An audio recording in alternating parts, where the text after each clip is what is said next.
সাংগঠনিক জনসভা, এই সাংগঠনিক জনসভার সম্মানিত সভাপতি, উপস্থিত প্রধান অতিথি, আমাদের মাথার তাজ জাকের পার্টির মহামান্য চেয়ারম্যান মহোদয়, উপস্থিত senior vice chairman doctor Saim Ahmed Faisal Mujaddidi, উপস্থিত বিশেষ অতিথি জাকের পার্টি যশোর জেলা সাংগঠনিক বিভাগের সম্মানিত সভাপতি, যশোর জেলার নেতৃবৃন্দ, এই থানার নেতৃবৃন্দ, সামনে উপস্থিত বিভিন্ন সহযোগী সংগঠনের নেতৃবৃন্দ, আসসালামু আলাইকুম। আজকে আমাদের সময় সংক্ষেপ, এই কারণে কথা একটু কম হবে, তারপরেও কিছু বলতে হয়।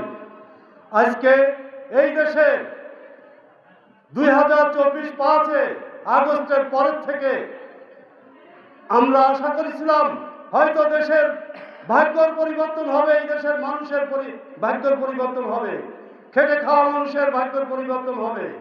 আমরা কিন্তু তা কোনো কিছুই পাইনি, বরং যা হয়েছে আপনারা সবাই জানেন। মব সৃষ্টি হয়েছে, হাজার হাজার কোটি টাকা লুটপাট হয়েছে।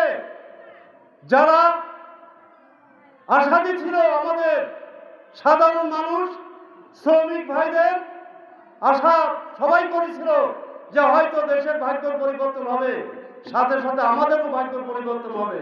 তা কিন্তু হয়নি আগামীতে, কারণ আমরা দেশের 54 বছর দেশ স্বাধীন হয়েছে। যারা এই পর্যন্ত ক্ষমতায় এসছে, যে দলই এসছে, তারাই লুটপাট করেছে। এই দেশের মানুষের ভাগ্যের পরিবর্তন করেনি, নিজেদের ভাগ্যের পরিবর্তন করে দেশে বিদেশে টাকা লুটপাট করে নিয়ে গেছে। আপনাদের